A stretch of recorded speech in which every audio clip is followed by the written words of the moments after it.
हाँ, हेलो बच्चों, second year के बच्चों। आपका जो सेकंड जो फर्स्ट पेपर है उसका फर्स्ट चैप्टर पढ़ाया जा रहा है। आप इसे ध्यान से सुने बेटे और उसको पढ़ने का प्रयास करें तो आपके लिए अच्छा होगा, है ना। हाँ, तो हम आपको पढ़ा रहे थे मतलब भारत में यूरोपीय शक्तियों का प्रवेश। इसमें हमने आपको डचों का प्रवेश सबसे पहले पढ़ाया था। यह सबसे पहले हमने पुर्तगालियों का प्रवेश पढ़ाया, फिर डचों का प्रवेश पढ़ाया। अंग्रेज़ों का भी आपका थोड़ा हो गया है, आधा आधा हो गया, आधा बाकी है। अब आधा जो मैं आज आपको बता रही हूँ कि अंग्रेजी शक्तियों का प्रवेश भारत में हुआ था। उसके बाद उसका मैंने अंग्रेजी शक्ति का आगमन के बारे में आपको बता दिया है अगले वीडियो में। इस वीडियो में मैं आपको बताऊंगी कि अंग्रेज जब भारत में आए थे तो उनका मुगलों से अनबन हुई थी। उस समय जो है भारत में ये औरंगज़ेब का शासन था। और औरंगज़ेब जो था वो आप जानते ही हो, औरंगज़ेब के बारे में पढ़ा ही है कि ये वो बड़ा जो जिस तरह से उसकी जो नीतियाँ थी तो वो किसी को इस तरह से बर्दाश्त नहीं कर सकता था। मतलब वो औरंगज़ेब के बारे में आपने जो है फर्स्ट ईयर में पढ़ा है, मुग़लों का जो इतिहास है उसमें पढ़ा है मतलब वो दिल्ली सल्तनत और सेकंड जो पेपर है उसमें।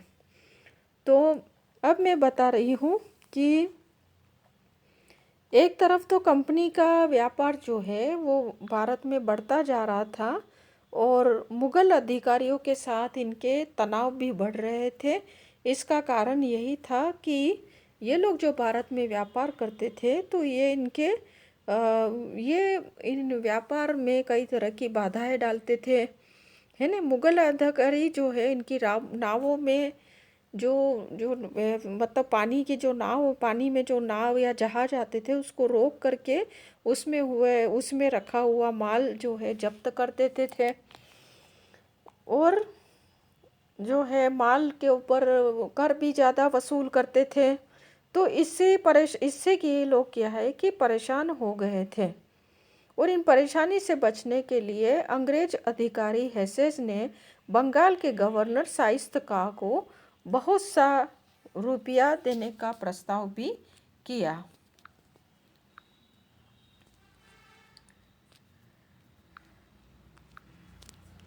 अब जो प्रस्ताव भी किया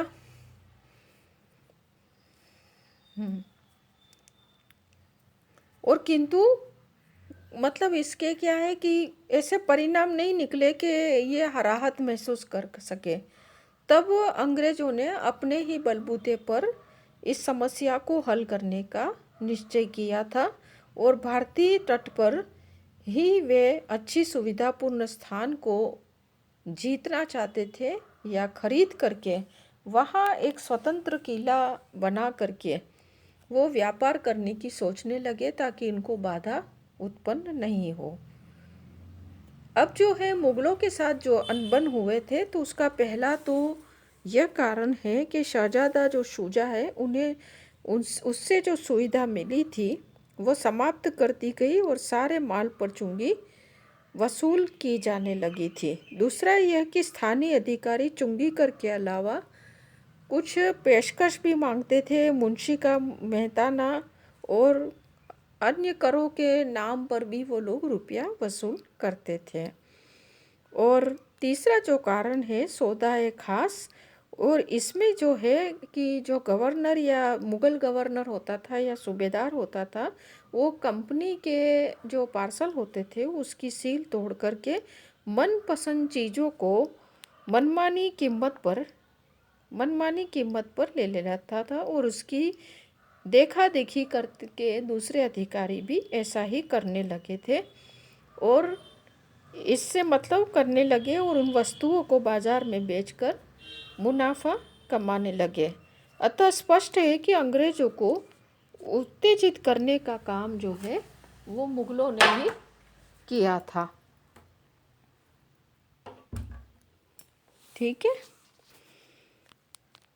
अब जो है संघर्ष की जो शुरुआत है वो 28 अक्टूबर 1686 को वो मतलब ये शुरू हुई है कि मुगल अधिकारियों ने 3 अंग्रेज सिपाहियों को आज्ञा का उल्लंघन करके बंगाल जो है उसका हुगली स्थान है, हुगली नदी है, तो हुगली के मुगल शहर के बाज़ार में घुसने से इन्हें अंग्रेज़ों को रोक दिया था और मारपीट भी की थी, बंदी भी बना लिया गया। और कप्तान लेस्ली ने उन्हें छुड़ाने का फिर वो प्रयास किया था ताकि उनके कोई अंग्रेज जो लोग हैं वो व्यापार कर रहे थे उनको छुड़ाया जा सके। और सैनिक छावनी से सहायता लेकर वो वापस आया और मुगल फौजदार के मकान तथा शहर के कुछ क्षेत्रों को उसने लूट कर जला डाला। दूसरी तरफ जो है अंग्रेजी जहाजी बेड़े ने बंदरगाह पर खड़े मुगल जहाज़ों को अधिकार में ले लिया था और 20 दिसंबर 1686 को अपनी सारी संपत्ति लेकर अंग्रेज हुगली से चल दिए और जो है वहाँ पर सुतनती जो है वहाँ पर ठहर गए थे, वो एक स्थान होगा वहाँ ठहर गए। और यहाँ पर अंग्रेज़ों ने अपनी स्वतंत्र बस्ती बसा ली थी और आगे चलकर वो कलकत्ता नगर के रूप में प्रसिद्ध हुआ था। अब जो है 1687 ईस्वी में वापस लड़ाई शुरू हुई और अंग्रेज़ों ने शाही संपत्ति को बहुत नुकसान पहुंचाया था और कई टापुओं पर भी अधिकार कर दिया था। परंतु मुगल सेनाओं के आ जाने पर अंग्रेज़ों ने समझौता कर लिया। 19 नवंबर 1688 को अंग्रेज़ों ने अचानक पुराने बालासोर के मुगल किलों पर आक्रमण कर दिया। ये जो मैं समय आपको बता रही हूँ 1686, 87, 88 का जो समय है आप जानते हो, इस समय भारत में मुगल बादशाह औरंगज़ेब का शासन था। अब जो है 1688 में जो है अंग्रेज़ों ने बालासोर के मुगल किलों पर आक्रमण कर दिया और यहाँ की जो एक नई बस्ती थी उस पर भी अधिकार कर दिया। और ये सब बातों का पता जब औरंगज़ेब को पता चला तो उसको बहुत ही गुस्सा आया और उसने उनको कैद करने का आदेश दिया और सारी कोठियों को पर अधिकार करने का आदेश दिया। और परंतु इसमें क्या था कि दोनों पक्षों की हानि हो सकती थी। ऐसा कि समुद्र तट पर जो है अंग्रेज़ों का प्रभुत्व था तो वो लोग कह रहे थे कि हम हज जाने वाले जो यात्रियों के जहाज हैं उनको नष्ट कर देंगे, तो उनको नष्ट कर देंगे तो लोग या हज यात्रा नहीं कर पाएंगे। तो ये भी एक नुकसान था मुगल साम्राज्य में। और अंग्रेज़ों को भी एक नुकसान था कि अगर मुगल बादशाह उनके व्यापार पर प्रतिबंध लगा देता है तो उनका व्यापार चौपट हो जाएगा, व्यापार चौपट हो जाएगा तो इनका आर्थिक नुकसान हो जाएगा। तो इसलिए फिर क्या है कि अब करें तो क्या करें, तो लेकिन अंग्रेज़ों ने सोचा कि हमें अभी क्षमा याचना मांगने में ही हमारी भलाई है, इसलिए क्या है और अगर भारत में व्यापार करना है तो हमें एक बार तो मतलब झुकना ही पड़ेगा यहाँ के राजाओं से। इसलिए क्या हुआ कि इन्होंने जो है दंड स्वरूप जो है अंग्रेज़ों ने 1.5 लाख रुपया दिए और भारतीय जहाज़ों से लूटे गए सारे माल को जो है इन्होंने वापस लौटाने का वचन दिया था। और इस तरह से वो मतलब उनको आज्ञा भी मिल गई यहाँ पर व्यापार करने की और वो व्यापार भी करने लगे। तो एक इतिहासकार ताराचंद जो लिखते हैं कि इस घटना के बाद अंग्रेज़ों ने जो आने वाले 50 वर्षों तक भारत के शासकों को अप्रसन्न होने का अवसर प्रदान नहीं किया। वे इनको हमेशा प्रसन्न करते थे और भारत में व्यापारिक अधिकार प्राप्त करने के लिए और अन्य सुविधाएं प्राप्त करने के लिए वो खुशामदी करते रहते थे। तो अब आगे हम जो देखेंगे कि पश्चिमी तट पर जो अंग्रेज़ों ने काफ़ी सुविधाएं भी प्राप्त कर ली थी। 1680 में कंपनी औरंगज़ेब से एक फरमान भी पाने में सफल रही थी, और इसमें जो है कंपनी को सूरत में 3.5% के हिसाब से एक मुश्त चुंगी अदा करनी होती थी, और बदले में साम्राज्य के सभी भागों में स्वतंत्रता पूर्वक व्यापार करने की उनको अनुमति भी मिल गई थी। अब जो पहले जो संघर्ष हुआ था, हमने जो बताया था आपको कि जो संघर्ष की शुरुआत जो है अक्टूबर 1686 में हुई थी। तो वो जो उस समय जो सुविधाएं अंग्रेज़ों की छीन ली थी मुग़लों ने, तो वो अंग्रेज़ों द्वारा माफ़ी मांगने पर वापस मिल गई थी। और पश्चिमी तट की बस्तियों में खासकर हुबली और राजापुर को, है ना, अब जो है शिवाजी की लूट का भी इनको शिकार होना पड़ा था। प्रारंभ में अंग्रेज़ों ने मराठों के विरुद्ध रास्ता मतलब अपनाया, परंतु अंत में उन्हें शिवाजी के साथ समझौता करना पड़ा। शिवाजी तो दक्षिण में थे, आप जानते हो। जंजीरा के सिद्धियों के हाथों से भी अंग्रेज़ों को काफ़ी मुसीबतों का सामना करना पड़ा, परंतु अजेय नौसेना के कारण वे सिद्धियों से निपटने में कामयाब रहे। कौन? ये अंग्रेज। अब 17वीं सदी के जो अंत तक भारत में जो है अंग्रेज़ों ने बम्बई, कलकत्ता, मद्रास जो है वहाँ पर व्यापारिक सुविधाएं प्राप्त कर ली थी, और अपने व्यापार के केंद्र भी इन तीनों को बना दिया था।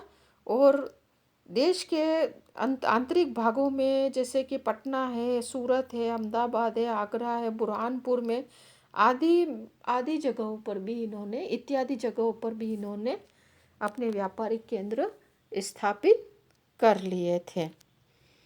औरंगज़ेब की सन 1707 में मृत्यु हुई है, और उसकी मृत्यु के बाद हमने देखा है कि मुग़ल साम्राज्य जो है उसके अयोग्य और निर्बल उत्तराधिकारी के कारण पतन की ओर अग्रसर होने लगा, और इसी राजनीतिक अव्यवस्था और अराजकता का लाभ जो है ईस्ट इंडिया कंपनी ने उठाया था। तो इसलिए औरंगज़ेब की मृत्यु के बाद तो जो है कंपनी का व्यापार जो हम कहते हैं कि वो बढ़ता ही गया है, और इनको इतनी कठिनाइयों का सामना नहीं करना पड़ा था जितना मुग़ल साम्राज्य में मुग़ल सम्राट औरंगज़ेब के समय में जो हुआ था। ये कठिनाइयाँ औरंगज़ेब की मृत्यु के बाद नहीं आई, है ना। और इस तरह से जो है भारत में जो है कंपनी ने जिस तरह से पहले व्यापारिक प्रभाव स्थापित किया था, वैसे ही अब राजनीतिक प्रभाव स्थापित करने का भी प्रयास करने लगी। और जो इनसे राजनीतिक प्रभाव स्थापित करने में इनको पुर्तगाली और डचों को तो इन्होंने हरा ही दिया था अंग्रेज़ों ने, है ना। एक तरह से उनकी तो शक्ति को समाप्त कर दिया था। भारत में व्यापार करने के लिए ये दो डच और पुर्तगाली भी आए थे, इनके प्रभाव को तो लगभग समाप्त कर दिया था। अब जो इनके सामने जो चुनौती थी वो फ्रांसीसियों के से व्यापार मतलब फ्रांसीसियों सी कंपनी से संघर्ष करने वाली जो चुनौती थी वो थी। तो इस तरह से हमने देखा है कि ये भारत में यूरोपीय शक्तियों में जो है आप आगे और भी देखोगे कि लास्ट तक जो भी है 4 शक्तियाँ थी, पुर्तगाली, डच, अंग्रेज और फ्रांसीसी। इसमें मतलब अंग्रेज ही सफल रहे थे, बाकी ये सभी शक्तियाँ एक तरह से अपने हथियारों को डाल दिया था। ठीक है, धन्यवाद।